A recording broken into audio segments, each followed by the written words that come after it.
As you may know, we have a 2021 Bronco on order. It's been delayed slightly, but to get a better sense of where the Bronco came from, we're gonna drive this thing. And by we, I mean everybody but the girls, just me. Aw, man, come on. Out of frame, sweetie. Beat it, beat it.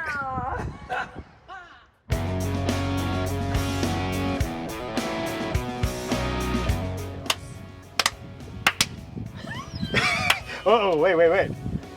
I'm about to drive a 1976 Ford Bronco. That's right. You'll notice that this isn't Evie or my daughter. This is Patti Sue! Yay! Lifelong friend for at least most of my life, and she's very kindly agreed to let me drive her Bronco. I'm about to start it up, but first, information explosion!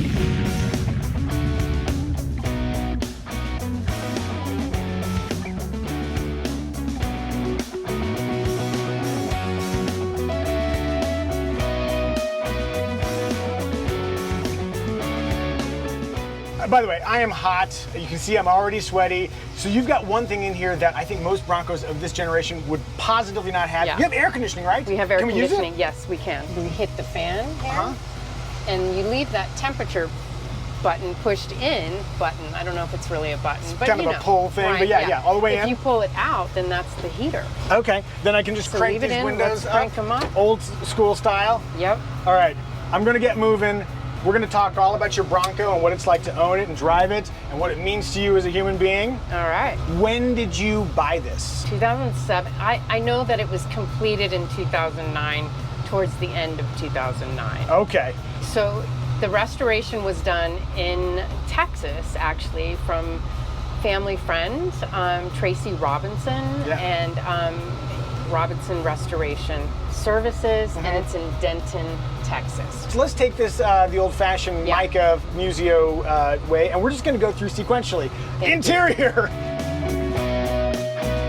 Patti Sue, tell us all about the interior of your Bronco. So listen, when we got this Bronco, there was a ton of rust. There was nothing had been done to it since its birth. The things that jump out to me, okay, so you've got 2 seats instead of 4, which is why we're gonna do this as a duo. Right. Did you specifically want a 2-seater? I wanted the space in the back and not having that little bench seat. Yeah. But I think also it became because of I didn't want the tire on the back. The incorporation of the exterior color into the interior, right. It feels so classic. I love that constant reminder of the exterior color scheme while you're inside here. And it looks like the restoration was done really well. A couple things I noticed too. So on the roll bar here, you got this whole like sound system, and you got the Kenwood down here. We do, but I have to tell you, I'm a little bit disappointed in that sound system. Why is that? And I can't even really talk so much about it because the antenna now doesn't work. Oh no.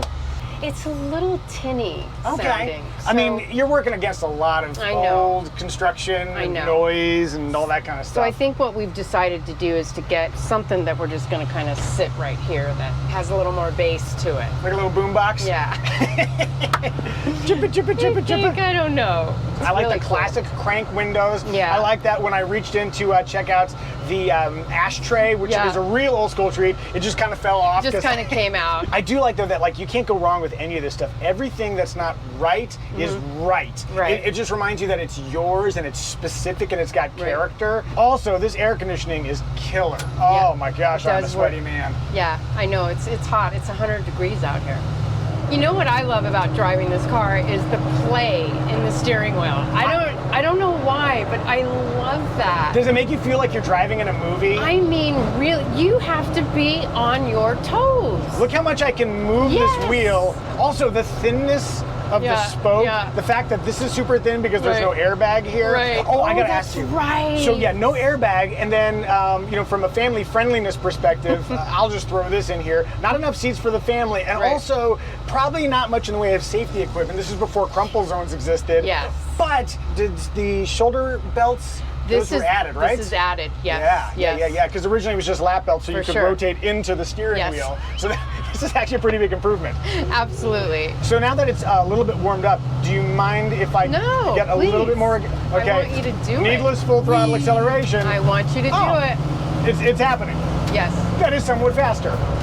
I think though the thing that jumps out to me the most is the exterior styling. We should talk about that. Style and braking. When you see the exterior of the Bronco. What does it mean to you? I'm just really proud to have this car. Like, there's a vision that I have when I was in high school. I can see this Bronco on Sunset Boulevard. It had to have been probably 1979, and I just wanted one of those cars so badly. But it didn't happen until 2009. But I've just always liked shapes of cars, and I'm definitely a fan of the boxy shape. There's something utilitarian about the box, and then there's also something kind of wonderfully emotive about it, but I think it's so cool. It shows you that you got the right generation, because this is the generation that Ford chose to emulate with the brand new Bronco. And that's one of the reasons why. So I always say, like, if Evie and I agree on a car, it's special, and the ones that we've agreed on are Mini Cooper and new Bronco. And it's because they both are evocative of a bygone era. This sort of like squared off classic shape. It's one of those rare vehicles that I think continues to become more relevant. Yeah, I agree. Hey, are you curious what I'm driving or flying between YouTube videos? If you are, give me a follow over on Instagram. Are you on Instagram? Do you want people to follow you? I am on Instagram, but I don't even know what my... Don't follow Patti Sue. In motion. We're driving a Bronco. Tell me, where have you taken this thing, and what is it like to drive? What's the Knott's Berry Farm is show? the Fabulous Fords? Fabulous Fords, yes. Been to the Fabulous Fords show twice. You know, to be honest, I haven't really taken it a lot of great places or anything. It's kind of like a Sunday go to breakfast car. Which is a completely legitimate reason to have a car. Right, like, what a cool car to take to breakfast. Yes, and I don't know where the beeps were coming from, but that is actually something that happens typically. Get a lot of thumbs up. So when you drive this thing, the play, it definitely comes out. This is something that I experienced in the brand new Jeep Gladiator that we drive a fair bit from KBB's long-term fleet, is this constant, you can do this, and it's not changing the trajectory of the, it's like driving a boat. Yeah, this is suggestive steering. I'd kind of like to go that way. Okay, I'll take that under advisement. I mean, it does eventually. Where I experienced this most recently was my friend Lynn Woodward, her Datsun Roadster. What I noticed about her vehicle is that it is objectively not good, but it is so engaging. It's so like mechanical and organic, and you feel like you're really operating a machine. You hear everything and you smell stuff. And it's so engaging that you don't have to go fast in order to have fun. We're doing 40 miles an hour, and this is fine. I agree. I mean, it's not a car that you can be in and want to look at your phone. And I like that. Also, there's this obsession with horsepower. People are so obsessed with numbers, and they don't really matter here. Like the power is kind of like, there's enough. But that's it. That's fine. Oh yeah. So how many miles do you have on the engine? There's only about 7,000. So this is like a new crate engine. Yeah, it was a crate motor drop. Wow. I mean, and everything under the undercarriage is all powder coated. I was peeking around, and Did you? I was just admiring just how nice a job they did. It's awesome. Okay, the big question, the Bronco is known for its off-road abilities. Have you ever dared to take this anywhere off-road? I have not. You know what? You don't need to. I just can't. If you want to go bash around off-road, feel free to get a new one. And then, you can do it. I'll come with you and Evie on yours. Would you like to? Yes, I would. I think we've got the future video. Patti Sue will join us in the new Bronco to see what that's like off-road. I would love that. I am fine with you leaving this beautiful thing on the road. Yeah. But if you did want to go off-road, you've got the shifter right here. We're in 2 high, you could go 4 high, 4 low, and then there are locking hubs down there if you want to do any of that stuff. Sounds like a lot of work. I want the 4-wheel drive that you just push a button. It's easier. Look at you. I'm so proud of you, Micah. I am. I just can't. I'm gonna cry. We're having a moment here. We're having a moment. We'll come back after that moment with emotion factor. Every vehicle we drive, we always talk about the emotion factor of the vehicle, because everybody gets like wrapped up in numbers. But to me, what's most important is, how does it make you feel? Tell me, how does this make you feel? I get to kind of cruise around in something that was like a dream for me in high school. And it's not even just people my age. I had a couple, it looked like a grandmother and a granddaughter. The granddaughter maybe being about 20. Yeah. And they pulled up beside me, and both of them were just like, that is the coolest car ever. That's what the younger one said. And the grandmother was like, yes. We always think about emotion factor when we're doing these videos about how it affects you as the driver or the owner, but you know a vehicle has a strong emotion factor when it radiates out to everyone else. Yeah, yeah. The emotion factor is strong. Moving on, remarks! Patti Sue, have you had any issues with your Bronco? We have not. We did take it in for like a little, oh, I'm not going to say overhaul. So we took it in, we had it looked at. So that's more just like maintenance. That was it. What about other modifications? Is there anything you want to do to it that you haven't already done? I actually like that it's one that's pretty stock. I think they're a little bit rarer because a lot of these year Broncos have been cut. And, you know, and those are cool too. I like those, you know, but I like that this one is pretty stock. So right now, I imagine Bronco values are going up. Yeah. There's a lot of enthusiasm around the Broncos, especially first generation. Have you ever considered selling it? I have considered selling it. When I was in school, I considered selling it. I was all like, I can't do these loans. I need to sell that Bronco. And, you know, I think one day it'll get sold, but I don't know that I'm there yet. Good? There we go. I knew it would happen. The GoPro overheated. Hold that thought.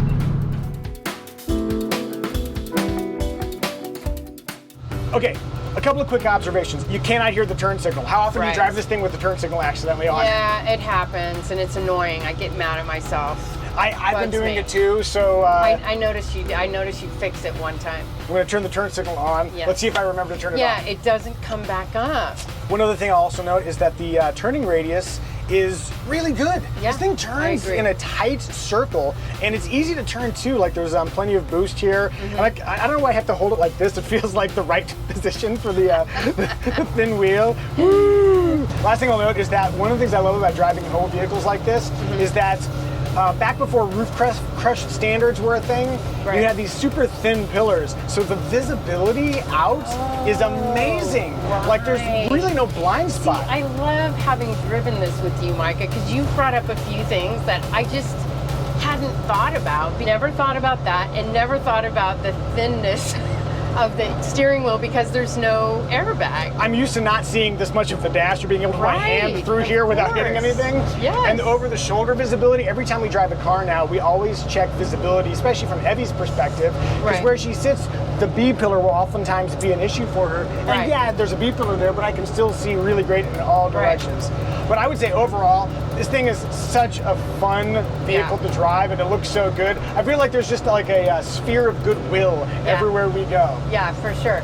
All right, I think I've taken enough of your Broncos time. Let's wrap things up. Synopsis.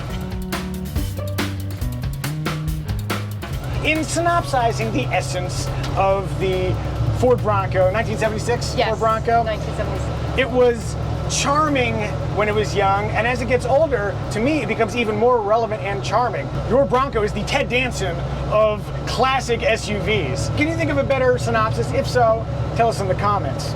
If you're curious what I'm driving or flying between YouTube videos, give me a follow over on Instagram. Again, don't follow Patti Sue. She doesn't want you to follow her. You can follow me, but I won't know that you're following me.